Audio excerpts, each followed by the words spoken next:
When I finished my first term as IONM president, a good friend and colleague sent me an email that said, quote, "Being a leader is not and never will be an easy job. In fact, it's the hardest job in the world, and many times a thankless job.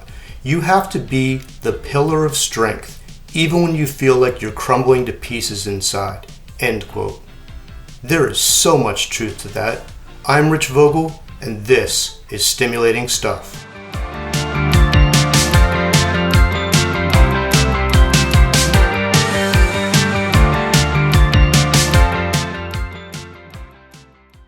Welcome back to the Stimulating Stuff podcast. Today's episode is the second in a four-part series in which I'm discussing what's happening in neuromonitoring. In a previous episode called The Elephant in the Room, I talked about many of the challenges that people from the various roles in neuromonitoring face today, including executive leaders and the things that concern them. In this episode, I'm going to be talking about what executive leaders need to know.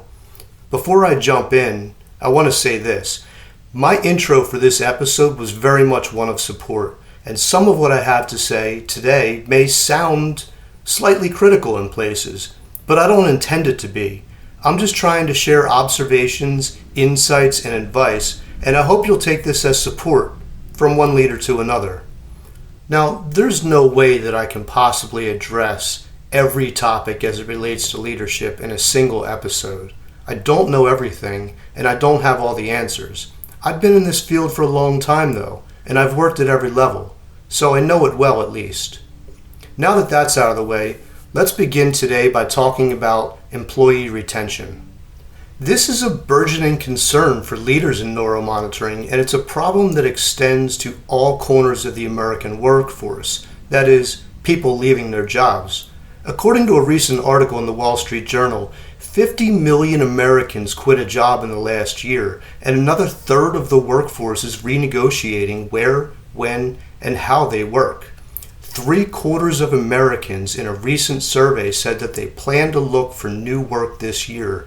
In a post-pandemic world, the nation's workforce is focused on work-life balance, and the balance of power between work and life is playing a greater role. That article in the Wall Street Journal goes on to say, today's workers are focused as much on the quality of their lives as on the quality of their jobs. Gallup found that millennials and members of Gen Z, who now make up half the workforce, place their greatest emphasis on well-being at work. Deloitte heard from the same group that work-life balance was their number one priority. Higher salary and other financial benefits came in well behind, with only 1 in 4 people even mentioning it. How interesting is that? The take-home here is today's workforce doesn't want to live to work.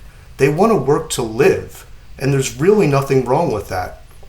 Now, before you start your mental tirade about quiet quitting and how lazy millennials are, let me stop you right there. Blaming the younger generation is, in my mind, a shiftless and uninspired cop-out that goes back literally millennia. There's this great post on the History of Hustle blog called The 2,500-Year-Old History of Adults Blaming the Younger Generation. It's an interesting read if you find the time. Anyway, blaming the younger generation? Boring. There is nothing wrong with wanting to have a life outside of work. And today's American workforce, not just millennials, wants to devote more quality time to people and activities outside of work. So executives need to adapt to employee needs, within reason. But it's about finding balance. This will take a reimagination of how you allocate resources for case coverage, where you focus your business, and how much you charge for the services you provide. More on that later. It's also important to think about burnout. I think a lot of people don't know the difference between stress and burnout, so I thought I might take a minute to tackle that. Burnout may be the result of unrelenting stress, but it isn't the same as too much stress. Stress, by and large, involves too much in general. Too many pressures that demand too much of you physically and mentally. However, stressed people can still imagine that if they can just get everything under control, they'll feel better. Burnout, on the other hand, is about not enough. So stress, too much. Burnout, not enough. Being burned out means feeling empty and mentally exhausted, devoid of motivation, and beyond caring. People experiencing burnout often don't see any hope of positive change in their situations. For them, there's no end in sight. The leading cause of burnout isn't overwork. It's actually loneliness and isolation. There was an interesting article in Harvard Business Review by Emma Sapala and Marissa King. They note that the problem of burnout is pervasive at all levels across all professions. The problem became endemic during COVID-19, and it persists today. Taking this a step further, Vivek Murthy, former Surgeon General of the United States, wrote in a separate HBR article, quote, "Loneliness and weak social connections are associated with a reduction in lifespan similar to that caused by smoking 15 cigarettes a day, and even greater than that associated with obesity," end quote. Research by Sarah Pressman of UC Irvine demonstrated that while obesity reduces longevity by 20%, drinking by 30%, and smoking by 50%, loneliness, the same loneliness that contributes to burnout, reduces longevity by a whopping 70%. While feelings of social connection can strengthen our immune system, lengthen our life, and lower rates of anxiety and depression, loneliness and isolation actually have the opposite effect. Now, you may be wondering how this applies to neuromonitoring. What contributes to people feeling lonely and isolated? Well, you probably have some employees that work from home, whether they're back office staff or physicians who always work from home. I've worked from home before, and I can tell you it sucks. Sure, there's benefits, but it's a terribly isolating experience. You sit in a room for 8 to 10 hours a day with no genuine human interaction. You lack that social connection that people get in the office environment. It's like solitary confinement. And if you don't find ways to essentially force these folks to actively participate in company social activities and other networking opportunities, these employees will burn out. It's only a matter of time. So what about neuromonitorists? They can't possibly experience this isolation because they work in the OR surrounded by people, right? Wrong. In the environment they work in, if it's unwelcoming or even hostile, if they are not accepted as a member of the team, if they are forced to dress differently than the rest of the staff, if they are told to stay in the corner and keep their mouths shut, all of which happens more often than not in our profession, then they will absolutely feel isolated and lonely. This is not an enriching environment. It's not sustainable to continue working in this environment. People get burned out and then they jump ship. So what's the solution? Well, research has shown a very strong link between social support at work, lower rates of burnout, and greater work satisfaction and productivity. After all, the most important factor in work happiness, a UK study showed, is positive social relationships with coworkers. Workplace engagement is associated with positive social relations that involve feeling valued, supported, respected, and secured. As a leader, the most important things that you can do are, first, promote a workplace culture of inclusion and empathy. Second, encourage employees throughout the organization to build developmental networks. Third, celebrate collective successes. Fourth, help people to maintain a healthy work-life balance so they can attend to their personal lives in a healthy and productive way. And finally, defend your employees who are mistreated at your client facilities. Today's employees will no longer accept coming to work and being mistreated, and particularly as it happens in neuromonitoring. I have no idea why any of us accepted this in the past, but times have changed and it's the fastest way to lose your employees. As an employer, maybe you genuinely treat your employees well, but if they spend their days in hospitals where the staff treat them poorly, it's just unacceptable. I still hear reports about rude and dismissive hospital staff, people yelling and cursing at neuromonitorists. They are made to feel unaccepted and marginalized. Can you imagine going to work every day and being treated like that? The hospital is the neuromonitorist's workplace, and your policies on employee conduct and treatment should carry over to that environment. Too often, they do not. Probably because executive leaders are unaware this is even happening. Now, I know you care about your staff, so you must know it's imperative that you stand up to the hospital staff and let them know these behaviors are unacceptable. Shrugging your shoulders and saying, well, the surgeon's just a jerk, it's just a passive form of acceptance. Maybe you risk losing business in standing up to your clients, but consider this. It doesn't matter if you're active or passive in the mistreatment of your employees. You're still ultimately responsible for their well-being. As an executive leader, it's important that you make time to talk to your frontline workers and ask them about their daily challenges. Ask how you can help to improve working conditions. Make your assessments on what you can do, then roll up your sleeves and jump in wherever you can. The days of thinking about your employees in contractual terms are essentially over. It's true, you expect them to work, and they expect you to pay them, but today's workers want more. They want to know you care. So you also need to think about your employees in relational terms. In other words, we care for and about each other.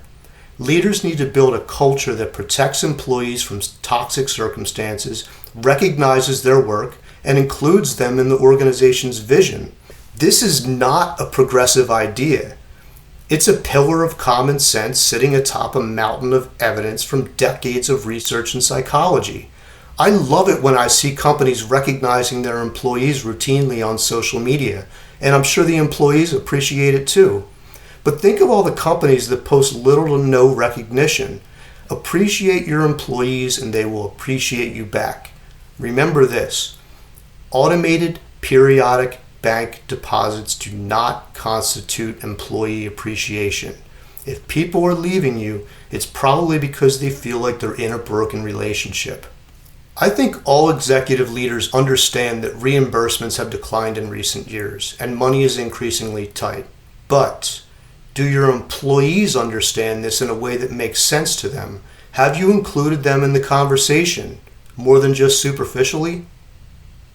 Try giving your employees more visibility. Maybe you can't offer them a promotion, but you can still develop them and advance their careers. Offer to bring them into the fold and teach them about management, contracting, revenue cycle, finance, etc. A little bit of development goes a long way. Think about this. If you have an employee working as a neuromonitorist for you for 10 years and their knowledge base is limited to neuromonitoring, no one really wins. People who have a better understanding of why things are done feel more like they're part of a team. If you're able to take people under your wing and mentor them, you're making great strides on the relational side. Also, you can't really blame them for not proactively asking for your support and career development. Think about it. You can blame the junior employee for not asking to be included, or you can blame the seasoned leader for not offering to develop and support. Which one makes more sense? The last thing I want to say before I move on to finance is this. You've got to find a way to get your neuromonitorists more training. This is not a job you learn in a few weeks. It is a difficult job that requires extensive training and frequent continuing education. You can't just put people in the OR and hope for the best, or assume they don't need the training because they're online with a neurologist. There's been a massive shift away from high-quality neuromonitoring in recent years, and I believe one of the primary contributors to this shift is allocation of financial resources away from education. Your company provides a patient care service, and patients deserve care from highly trained and highly competent clinicians. There are lots of places you can get lean, but clinical education is not one of them. It's not worth the risk to save a few bucks, and there are plenty of cheap or free continuing education programs out there. Meaningful participation in them should be something you require of all clinical employees. Okay, let's move on to finance. I hate to be the bearer of bad news, but there's a good chance that you're at least partially to blame for our current financial situation in neuromonitoring. And when I say you, I mean the collective you. Decades of executive leaders in neuromonitoring making the same collective mistakes, and the entire neuromonitoring profession is now the beneficiary of those consequences. From the professional reimbursement side, the biggest reason why insurance companies won't pay for neuromonitoring is lack of high-quality evidence to support utilization and reimbursement of neuromonitoring services. They call our work experimental and investigational. Sure, the internet is flooded with interesting research in the form of case examples, but insurance companies don't care about anecdotes. They care about large, multi-center studies incorporating thousands of patients, evaluating the utility and efficacy of neuromonitoring in systematic ways. These studies are nearly impossible to publish because many of the collective you, over the decades, built databases or participate in the use of databases that have zero utility for research. We need to be logging everything that happens in the course of patient care in a format that is easily queryable. We are not. Even if we could, most of your employees are not getting detailed clinical exams before and after surgery. They are under-documenting case details, and you're signing contracts with facilities that limit access to this critically important information. Every ounce of data that your company collects in a queryable format helps you schedule cases and get reimbursed quickly. And that's the root of the problem. It's short-sighted. There's limited evidence in support of the utility of neuromonitoring because we monitor 600,000 cases per year and don't record the information most critical to long-term reimbursement. We've been doing it for decades, and now we're lying in the proverbial beds we made. Research is one of those things that leaders feel is superfluous. People view it as a hobby for nerds or something, and it's the first roll to get dropped when the proverbial belt tightens. But it's the most critical piece for securing future revenue on the insurance side. It will take efforts on behalf of the entire neuromonitoring community to develop an evidence base that will support reimbursement in the long term, and that starts with leaders demanding drastic changes in how we collect and store information. The question to ask yourself is this: are you a collaborative leader who is invested in the long-term success of this profession? Someone who will join together with other leaders to drive the necessary change? Or are you here to suck neuromonitoring dry of every penny and dump it, along with your underappreciated contractual employees, when there's nothing left to drain? Okay, let's pause here for a word from our sponsor. This episode is sponsored by Zinnia X. Zinnia X is a state-of-the-art electronic health record platform that helps you manage every aspect of your neuromonitoring practice. Their web, mobile, chat, and screen share applications are seamlessly integrated, allowing users to get things done from anywhere and on any device. Zinnia X uses the most cutting-edge technology to provide an efficient user experience and dramatically reduce man-hours spent performing mundane tasks. Schedule your demo by visiting them at zinniax.com. That's ZINNIAX.com. Let Zinnia X help you put the focus back on patient care and growing your business today. And we're back. Still talking about insurance. So let's move on to the No Surprise Act, the NSA. The NSA has been a thorn in everyone's side. Insurance executives are lying about providers submitting false and unnecessary claims. Arbitration slows down your revenue cycle.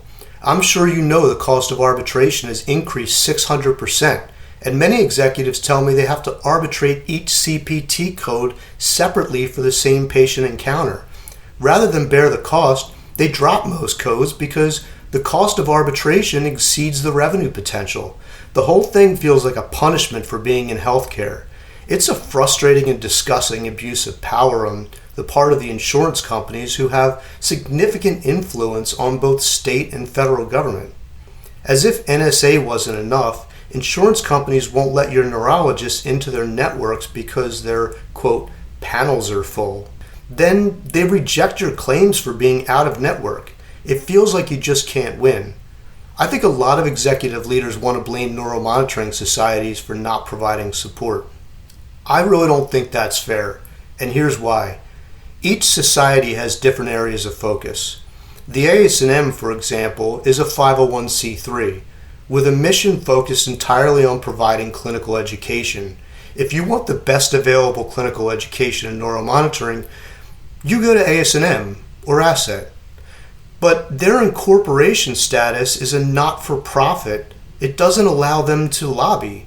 The ACNS is also a 501c3, but they have a larger scope of function, and they're able to lobby through their delegates to the American Academy of Neurology, the AAN, a 501c6, which, by definition, is created for the improvement of business conditions.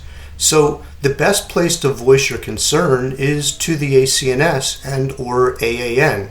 It's really the AAN who has the resources and power to drive the change you're hoping to see. The same is true for other medical societies, like the AANS, which is the American Academy of Neurologic Surgery, or the CNS, the Congress of Neurologic Surgery, or NASS, the North American Spine Society. So let me give you an idea of how some of this stuff plays out behind the scenes. In 2018, myself and a few others wrote a summary of the literature for Cigna and gave a great argument for why neuromonitoring should be reimbursed. Cigna took the meeting, they read the summary, but balked at the idea of changing their policies for the benefit of so few who cared enough to work on this project. Not long after that, Cigna updated their coverage policy to exclude neuromonitoring in lumbar and cervical spine surgery, the majority of what we monitor. When Cigna implemented this policy a couple of years ago, I brought it to the North American Spine Society, where I hold a leadership position as chair of the section on neuromonitoring and a member of the section development committee. Through this connection, NASS was then able to coordinate a strongly worded letter to Cigna from 5 surgical societies representing 34,000 orthopedic surgeons. The gist of the letter was that surgeons should decide when neuromonitoring is most beneficial to their patients. Of course, there was no response from Cigna, and the policy remained in effect. Earlier this year, the neurosurgical societies, AANS and CNS, wrote their own letter to Cigna and requested a phone call, which was granted. And I was on that phone call just a few weeks ago representing NASS, and also representing all of neuromonitoring. In addition to me were Brian Willent and Adam Doan. On the phone were leaders from other medical societies, AANS, CNS, American Academy of Neurology, and Cigna's medical directors. It was a good call, and I hope it will catalyze some degree of change. But that's a 5 years worth of work with one insurance company. Talk about a Sisyphean task. Talk about grinding it out. My point is this: the only groups who have the power and influence to drive change on the insurance side are the major medical societies, not ASNM or ASSET. That's where you go to get great education. I think a lot of leaders sit back and complain that no one is doing anything about these problems. But if you're not communicating with these major medical societies, they may not even be aware there's a problem that needs to be addressed. There's power in numbers, so everyone should be sharing their concerns. The best approach is probably to draft a letter and ask your neurologist colleagues to push it up the chain in the medical societies, and surgeons too, by the way. Speaking of which, I believe each state has a dedicated medical association. For example, Texas has the Texas Medical Association. You might consider asking your neurologist colleagues to share your letters with those groups as well. I feel like driving change on the reimbursement side is one of those hot potato items that everyone asks, what are you going to do about it? Well, let me ask the question a different way. What are you going to do about it? This is a place where we really need collaborative efforts on the part of all executive leaders. Okay, enough about insurance. On the facility side, technical fees have declined significantly in recent years. I believe the main reason why facilities are paying less for neuromonitoring is because the market is flooded with undifferentiated competition. What was once an advanced clinical service provided by highly skilled clinicians is now being sold as a fungible commodity. So you're forced to compete on price alone. It may be difficult to hear that your company's service isn't substantially different from any other company's service, but it's mostly true from where I sit. If you sit in on these sales pitch meetings between neuromonitoring companies and facilities, or if you ask supply chain coordinators on the facility side, you'll learn quickly that all these neuromonitoring companies say the exact same thing. They all say, we're HIPAA compliant with highly qualified and certified techs using state-of-the-art equipment. We use real-time professional supervision by neurologists. We have 24/7, 365 coverage with rapid coverage of emergent cases. We have our own education and QA programs. We're Joint Commission accredited, and we cover all types of cases. When facilities listen to these sales pitches, everyone sounds like the teacher from the Charlie Brown cartoons. The facility makes you compete on price because, as far as they can see at the end of the day, they're getting a tech with a box. They don't know the difference. On top of that, you have these medical device companies offering neuromonitoring for free, which is essentially a box without a tech. Now, I know a lot of people balk at these medical device companies and their sales methods. You might not like it, but they're using effective strategies in an unpredictable and evolving marketplace. In the words of Jamie Foxx, don't hate the player, hate the game. Hospital supply chain coordinators have no clue what neuromonitoring is. It's a line item on a spreadsheet that needs to be acquired at the lowest possible cost. And they're probably incentivized to reduce expenditures. Some facilities outsource to group purchasing organizations, or GPOs, which are a thorn in the side of anyone who's ever completed their nonsensical spreadsheets and gone through the stoplight auction. It's never been more clear that facilities care only about getting neuromonitoring at the lowest possible cost. Some of these larger facilities have 3, 5, 10 or more different companies providing neuromonitoring services, all under the same roof. Some of this is related to the fact that surgeons have a financial stake in the particular company, and some of it is related to the fact that individual surgeons have preferences for specific techs.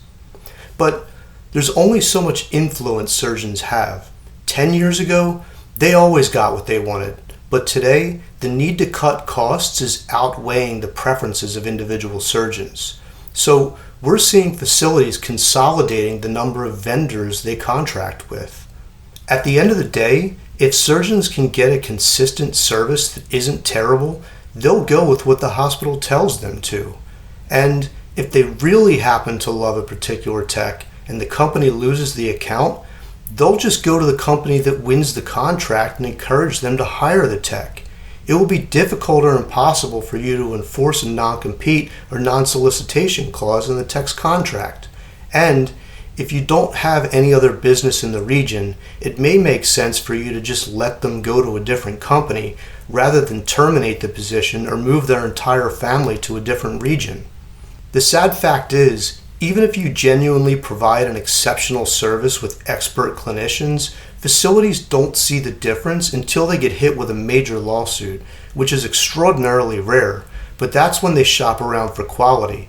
I think technical reimbursement is a storm that must be weathered, but you can fight it by having a solid understanding of what neuromonitoring is, how it works, what constitutes quality, why that's important, and then educating the right people on the facility side about these things. In my mind, there's nothing more embarrassing and defeating than watching someone who doesn't have a deep understanding of neuromonitoring try to sell it. Speaking of which, there's a good chance that your business development team, if you have one, is bonused on closing accounts, regardless of profitability. They don't care if the margin is flat, if the payer mix sucks, if the surgeons refuse to use neuromonitoring properly, or if the techs have basic accommodations like parking, lockers, badges, unfettered patient access, and appropriate attire to protect them from bloodborne pathogens. They may be closing accounts, but are they closing the right accounts with the right margins and the right accommodations to support your staff? Some business isn't worth having. Remember, volume without revenue is not your friend. That's a quote from my good friend Melissa Handley.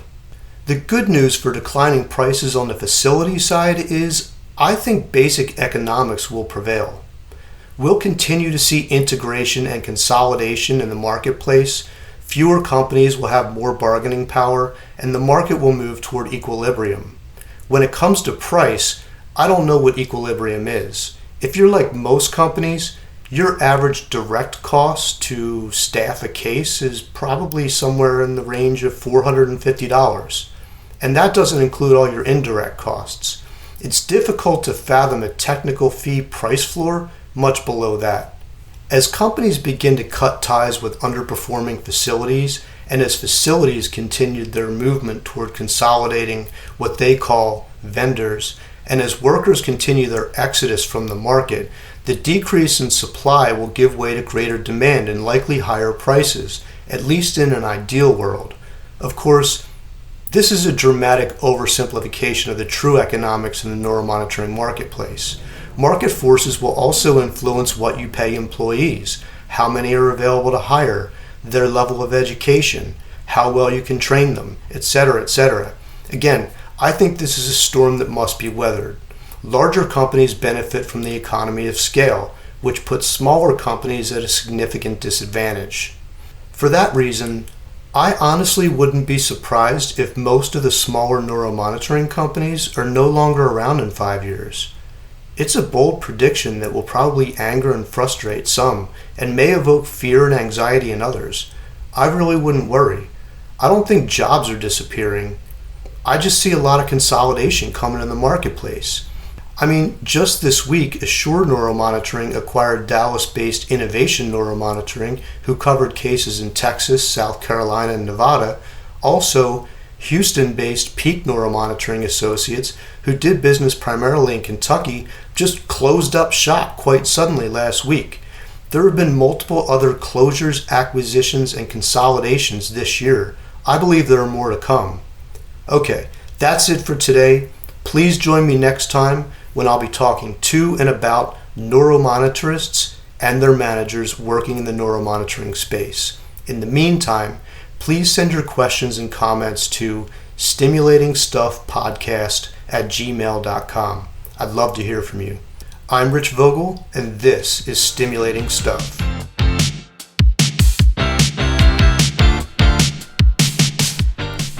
The information and opinions provided in this podcast are those of the individual speakers and do not represent the opinions of their employers, affiliates, or other third-party individuals or organizations. Sponsorship and other advertising messages do not constitute support of or preference for specific products or services. This podcast is not designed to and does not provide medical advice, diagnosis, opinion, treatment, or services.